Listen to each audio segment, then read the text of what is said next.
Yeah, I think some things we don't realize that take away time as unforgiveness, Mm, bitterness, good. those things that eat away at life, and that relationship stays where it's at or gets worse because we're sucking on bitterness or unforgiveness, and we don't seek out to make the relationship better or find ways to bring reconciliation, and so years can go by.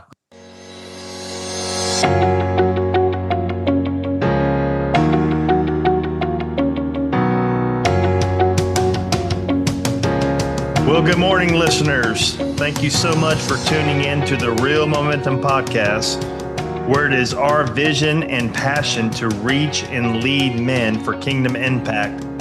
I am your host, Mike Spivey. I am the senior pastor of Zion Baptist Church in Henderson, Kentucky. I'm joined by two of my really good friends from Real Momentum, Keith Boggs and Justin Green, and this is the Real Momentum Podcast. Well, men, I thank you for taking the time to do our podcast this morning. How you guys doing today? We're doing well. How about you, Mike Spivey? I'm doing well. And I joke about the time because today's lesson is a man in his time, the stewardship of life. And we're talking about time today. And I guess just between us three, we've had some time trying to use wisely to actually record this podcast. So we do want to use our time wisely. And men and listeners that are listening, I hope that you'll make the time as well to listen today because it is a man in his time. So, guys, if you're all right, we'll just jump right into this so we can use our time wisely today. I just want to start off by saying a few things about time um, that I think is important. Obviously, time is a big issue. It was Patrick Morley that did a survey that he conducted that basically was stating that one of the men's greatest fears and failures is how to use their time properly. And that's why when Justin and I were talking earlier today about marriage counseling and when I do marriage counseling, premarital counseling, time is one of the subjects that we tackle because it's one of the biggest causes of stress in marriage. But listen to these statistics. Y'all tell me what you think about them. Before the Edison light bulb, and that was invented in 1879, the average person slept 11 hours a night. Now I think it's down to somewhere around 7. And I know very people who get that. 15% of teenagers say they only get the recommended amount. So we seem to have less time than ever, right? Another interesting fact, in 1967, a Senate subcommittee told us that by 1985, listen to this, by 1985, the average American would work only 22 hours a week for 27 weeks a year. Isn't that funny to think about? Wow. Wow. And everyone started panicking because they thought that the main problem in the future will be everybody would have too much leisure time. And now the average American works more than 4 hours a week than we did in 1979. So it seems to be that time's an issue, right? It is an issue, and the development of things to save us time really has probably cost us more time. It has, Just yes. keep up with technology and how much it changes. And I know I watch my wife sometimes struggle. I struggle trying to keep up with technology, and some ways we're thinking this ain't helping us now, and we're going to kind of put it to the side because it's taking us longer to figure out how to use it to get the benefit of it than it is to actually start using it. Yeah. Yeah, absolutely. But so many of us, so few of us, I should say, really think about the way we use our time. And I know we've quoted this a couple times. I've heard different people quote this. I don't know who it belongs to. I've heard it that Corey Ten Boom actually said it. But it is a quote that most people have heard. If Satan can't make you bad, he'll make you busy. Right. And this busyness that we're living in is the great killer of redeeming the time that we're going to be talking about here in a second. So, a good quote by Francis Chan. He said, "Our greatest fear should not be a failure, but of succeeding at things that really don't matter."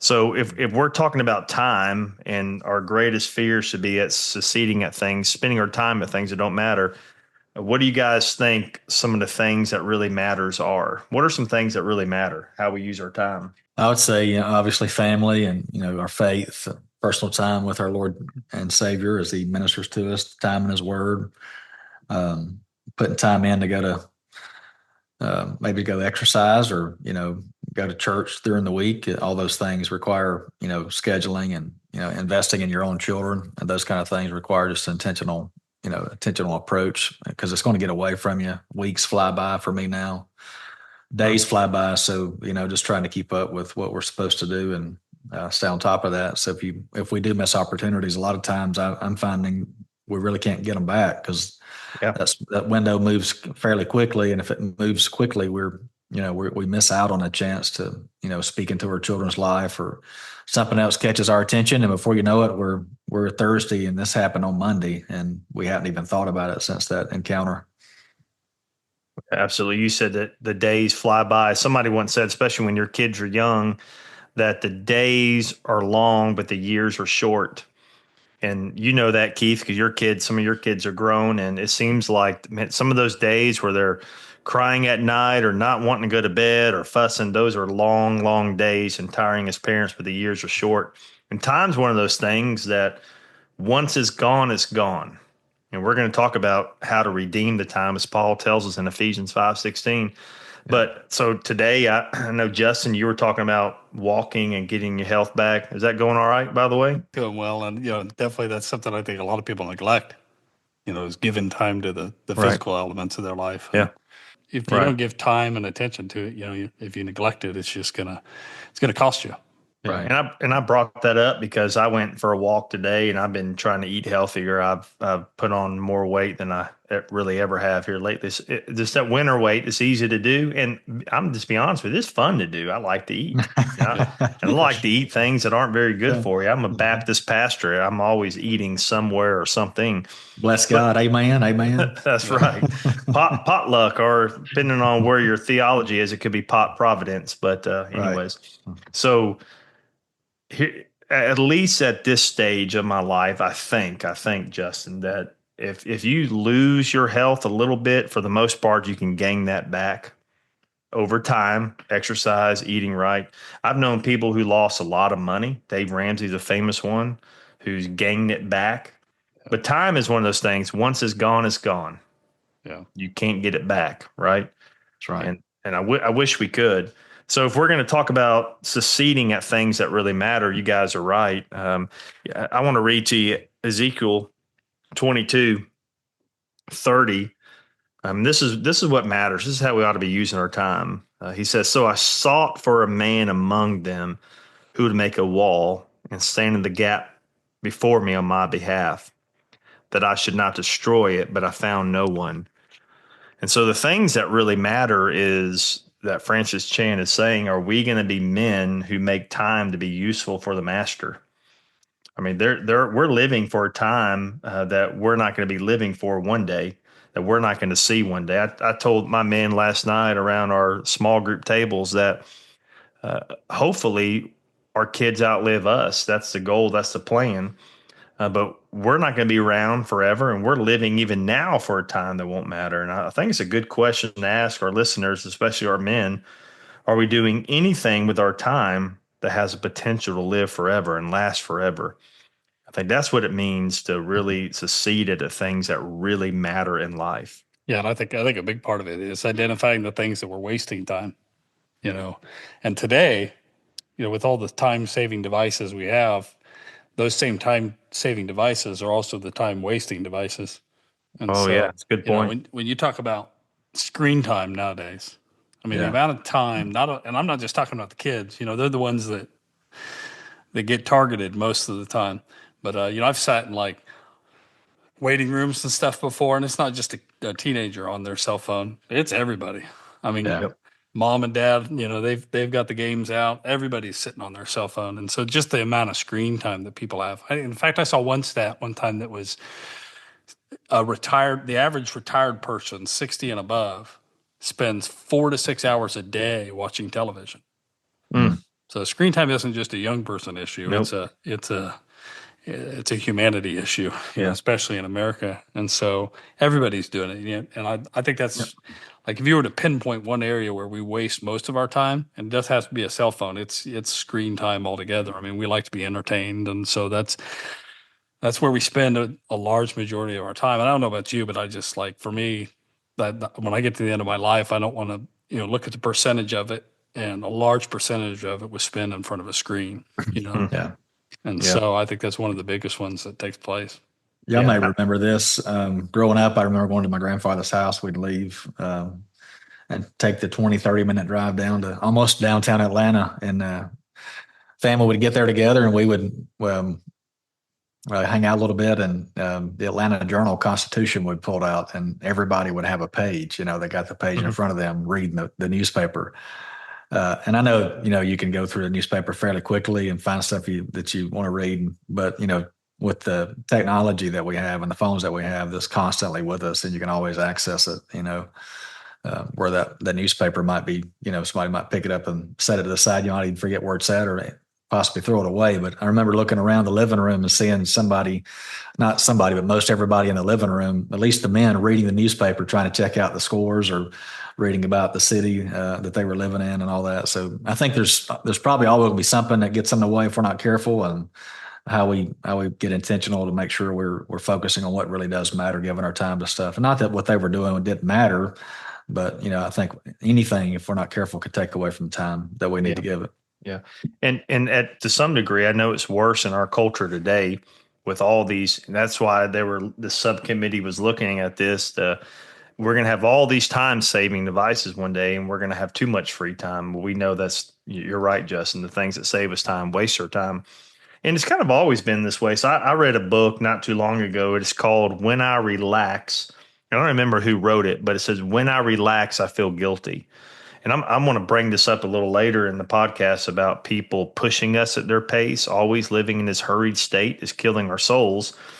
But here's what he said in this book. He said, and he hit burnout by always being hurried and always being time crunched. He said, the pace I was trying to maintain has no time for rhythm and awe, for mystery and wonder. Wow. And that was written in 1979. So you're talking about a pace that was hectic for him as well. Yeah. So there is enough time, though. Everybody has enough time to get done everything that needs to be done. You always hear people say, I don't have the time, so I don't have the time. And I'm sure we'll dive into that in a second. How do we guard our time wisely by saying yes to things and no to things? But it reminded me of John 11 when Jesus raises Lazarus from the dead, and he's going to raise him. Some of his disciples like, isn't that where they try to kill you? And Jesus said this. He said, is there not 12 hours in a day? I'm doing things in the light, but once it's dark, I no longer be able to work. And what I take from that is we have this time that God gave us. We must not waste it. Isn't there 12 hours in a day? I'm doing what really matters in life. Yeah. Think that book you were talking about, there's another one that brought to mind one that it's kind of a devotional book that I've read before, and I've read it several times. It's called Alone with God. And one of the chapters in there is titled The Silent Hour. And there's a page I kind of clipped out of it, and it's always kind of stuck out to me. But he says this, he says, oh, how thoughtless the great mass of human beings are, rushing on to eternity, pressed by the demands of business, of pleasure, and of society. How seldom do they take a quiet hour for reflection on their spiritual state and destiny. Perhaps it is not until the heavy hand of affliction is upon them that they pause in the mad pursuit of the world's prizes and pleasures to hold converse with their own hearts. And even then, they find little enjoyment in those moments of introspection. So unaccustomed they are to being alone with God and their own conscience. It is like sitting in a strange room with strange company. The godless and the unthinking dislike to be alone. They have no company in their own thoughts, and they know not how to commune with their own hearts. The giddy crowd, the unseemly jest, the hollow laughter of gay companions, these have far more attractions for them than thoughts about God, eternity, their own souls, their duty, or their destiny. Justin, what you were quoting is what made me think of this is that we hate silence. We don't like to be still and know that He is God. And it's oftentimes that when we take the time to be still and silence before the Lord, what I've come to realize is that's the time when we can silence every voice but His, where we can really hear who He is. Amen. So if time's such an issue, and most of us don't pay attention to how we use our time, and it gets away from us, we don't plan, we don't think about it.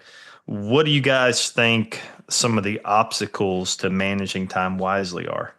What are some obstacles in that regard? I think you hit the nail on the head. I think it's what we're concerned about somebody else's pace, or we're allowing them to determine, what is priority for us. And so we don't manage our calendar. And if we don't manage our calendar, someone else will, they'll take our time. And so Mm-hmm. I think part of that is just understanding that, if we want to own the time and the space, we gotta make sure that we don't let somebody else push us into their agenda.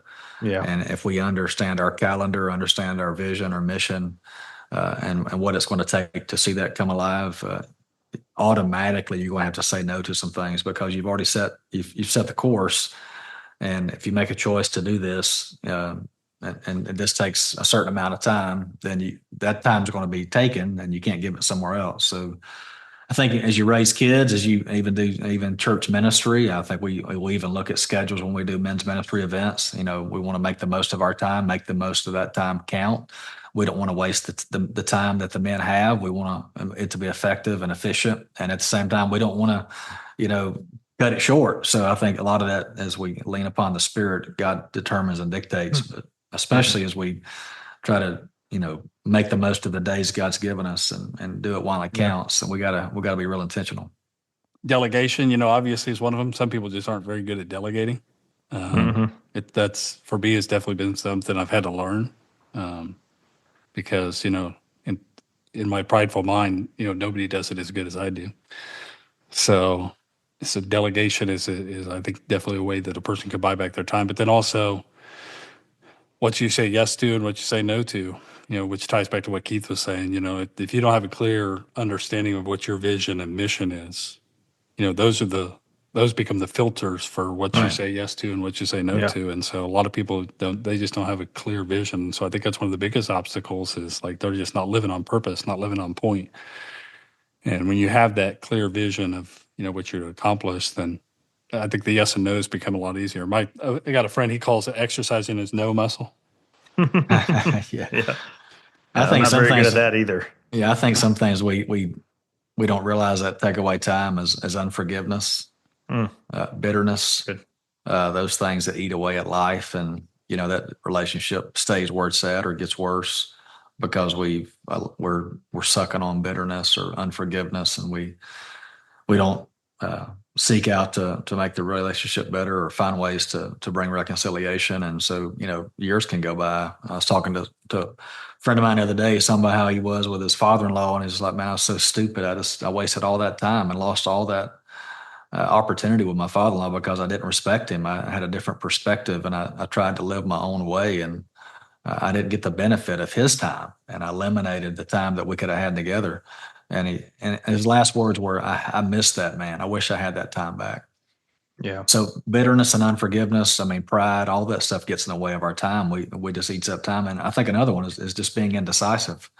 Scripture says a double-minded man is unstable in all his ways. And so, you can't make your mind up, doesn't have a clear word. Some of that God probably allows to happen just to make sure we're choosing his will and as he shapes us. But some of it's just indecisiveness, and we're passive, and it just, weeks rock by before we step in and do something.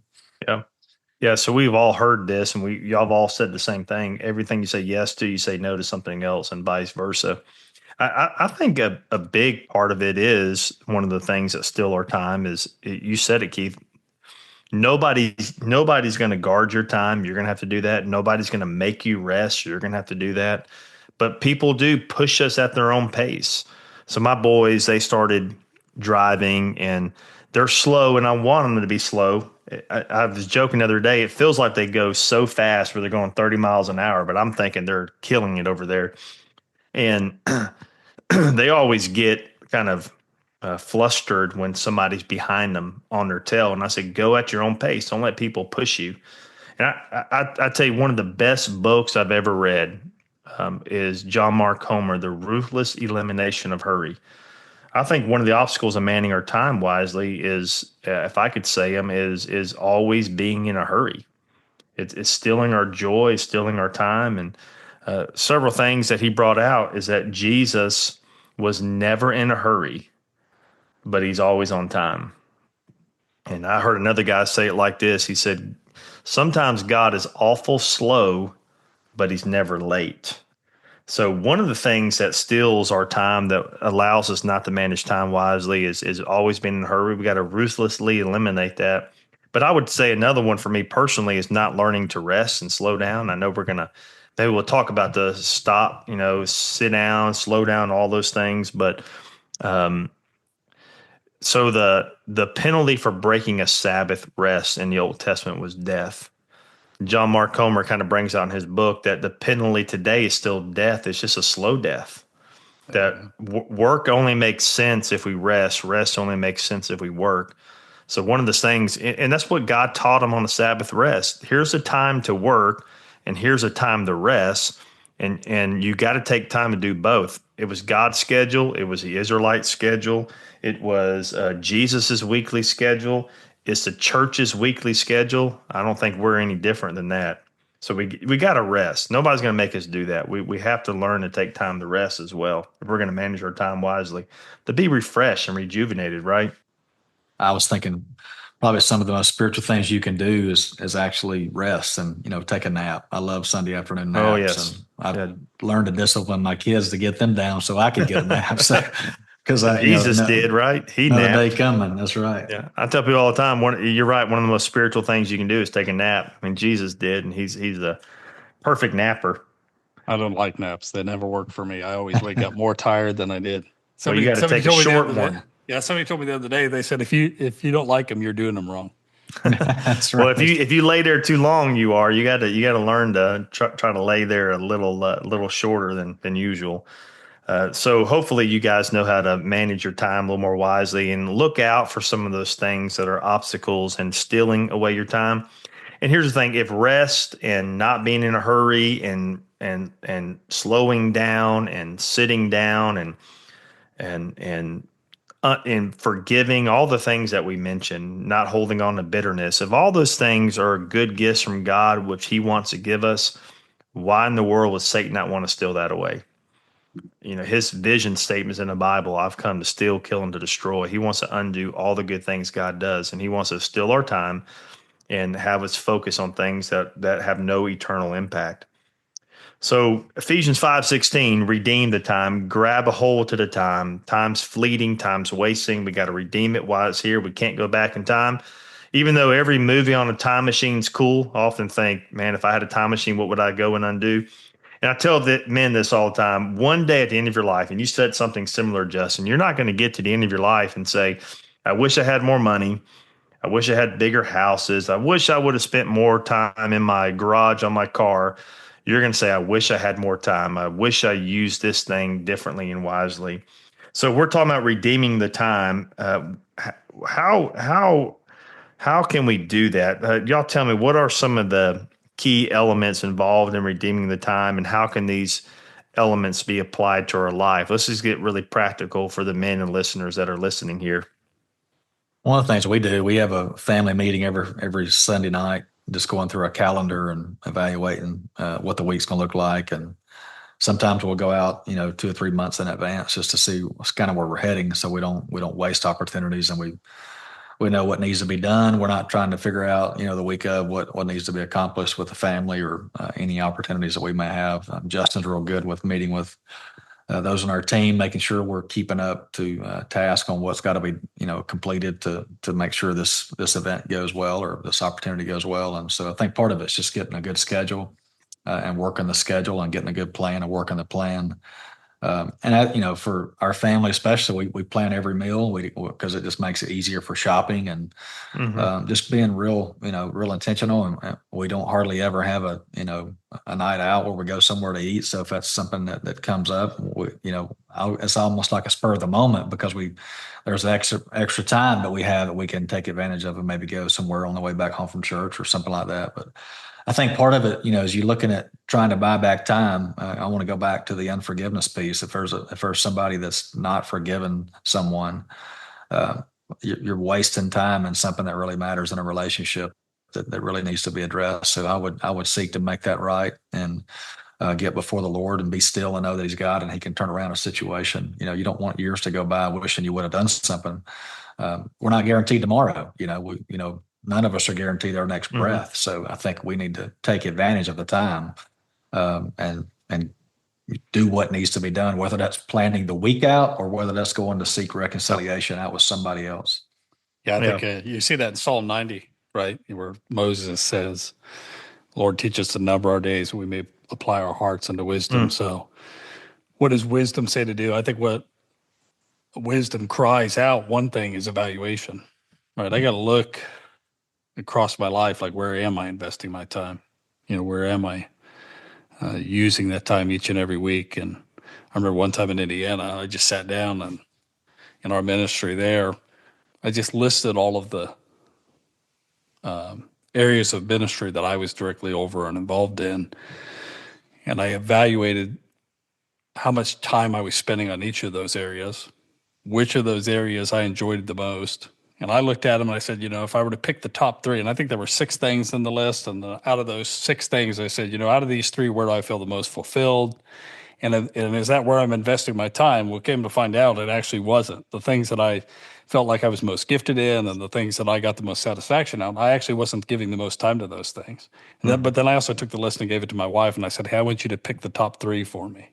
And what do you think are the top 3 that, like, this is where you see God really kind of using my life? And then also, where do you think I'm investing most of my time in these areas?" And she knew me pretty well because it was almost identical to what I had written down. And so, but out of that evaluation, I was able to make some course corrections. But had I not done the evaluation, then I was just going to continue in the same rut.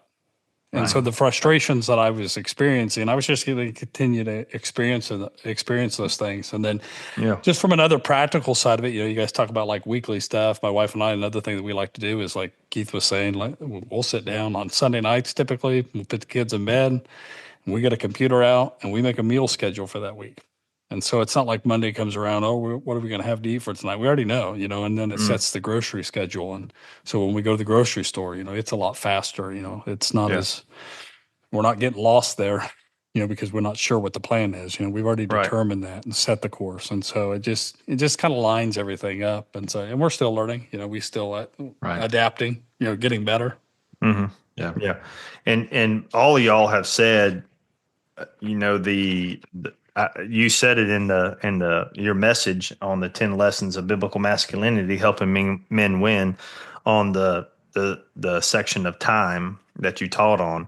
And I like how you did this, Keith, because I'm a Southern Baptist pastor. I need some alliterations. But if you're out there and you're hearing all this, you're like, okay, so how do I redeem the time? I like how you said 3 things: slow down, slim down, and sit down. And y'all said all those things. Slow down. Don't let anybody push you at their pace. You're not in a hurry. You got to eliminate that. And you said it, Justin. Slim down. Simplify your schedule, mealtime, all those things. Examine. Don't get overextended.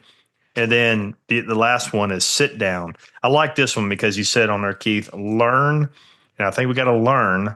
Teach me, O Lord, type things. Learn to live in the present. That one's powerful for me because sometimes men, especially dads, especially, are there, but they're not there.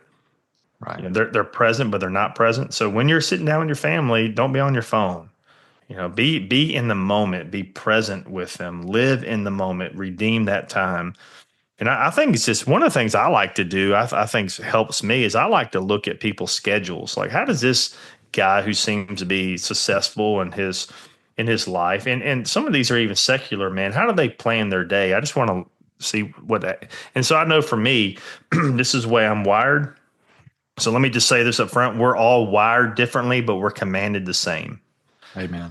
So I'm wired differently. I'm a morning person, not a night person. So I try to plan my day around what are the most outputs of mental clarity I need versus not. And so I try to anything from 6 to 12 in the day is things that I'm doing that focuses on my health, maybe physically. I'm sermon prepping. Those are things. And then after that is people time. It doesn't require as much mental clarity. So I think guys got to learn to give God the best times of their day, especially in their quiet times. And then plan your day according to how you're wired. But we're all commanded the same, that we got to rest. I want to read you all a quote from Mark Buchanan. He said this, because it starts from the inside out, right? He said, before we can keep a Sabbath day, we must cultivate a Sabbath heart. And so, Lord, teach me to slow down, to slim down, to sit down, and redeem the time that God has given us. It's precious. Time is precious. Right. It really is. One of the things that's helped me talking about practical things is getting I don't know where I heard this at, but it's like a 4x4. You put together things with a 4x4 post, or as a good place for structure. So 4 things that are priority in your life over the next 4 weeks that need to be accomplished. And a lot of times we would probably list out projects on that list, and obviously they need to be on that list. But if we were to get really intentional as a spiritual leaders, who needs my time over the next 4 weeks? What kind of things can I do with my son or my daughter that needs that energy, that effort, almost like I'm giving them my best in this season that we're in. A lot of times we do that with our kids on their birthdays. We try to make it a special thing, and we want to make it a big priority, and you got to plan that in. Some of our birthdays run together pretty tight. So, that's not like planning it in. You got one around every corner, don't you? Yeah. But planning that in, not only on the calendar, but also in the budget, you gotta plan that in. So, or you're going to get beat at our house. But I think part of it's just trying to, what are the 4 things that I've got coming up until summer? Summer's getting ready to hit. What can I do before summer gets here? Who can I invest in? And a lot of times it's not just the projects, but it's actually the people we need to invest in. Yeah. Yeah, that's good. Well, man, we want to help you win. We want to help you win in every area of your life, and that is how to use your time wisely. And I believe one of the ways to use your time wisely is to help other men win in your church, to reach men in the context God has placed you in. And there are several points of interest that you can put in your time in to help men win. And I think, Keith, will you tell us about a few of those things that men can win and put their time into? Yeah, there's a lot of things you can do. I think part of it's, as far as what we're trying to do, we're just trying to offer retreats and opportunities and events with other churches. And 2 of the events that we have really started to push lately is What's at Stake nights. Those are very important to just, kind of getting a gauge on where men are in your church, and maybe doing a reset or a restart. And then one that we're real excited about, we've just recently launched. We have Anvil that's coming up at a retreat in June. June is the date, and I think it's June the 6th through the 8th. And there's also one September the 5th or the 7th. And we're trying to do our best to shape the next generation of men. And we found out that, man, you can't really reach men without men. So it takes men to reach men. And we're going to do at least our part in equipping men. So when you come to a retreat at Sanctuary Hills, you're going to not only get a great time of just food and fellowship, but there's going to be some resources you can take out of there where we've put the time in, and we've developed the systems that you can take and go back and reach men. So you're not wasting your time trying to figure this out. We got biblical principles we put together that'll be effective. So a couple of things will be the podcast or our app. And as you get the podcast, and there's also leader tools there on the podcast. It's RM Podcast. You can go to realmomentum.men/RM Podcast, or you can get some resources on the app too. So that's Real Momentum. You get that in the App Store or Google Play. But we're just doing all we can to use the resources and gifts God's given us. We're putting together some series coming up on shepherding men. I think Mike's going to start teaching those pretty soon in his church, and we're looking forward to that being a part of the process. Yeah. And let me encourage you guys before we go to get your copy of the 10 Lessons on Biblical Masculinity. And in that is the lesson on how to help men win and how to use your time wisely. So I'd love for you to get that, guys. Hey, thank y'all for tuning in today. We pray that you'll go be the man that God has called you to be and take other men with you.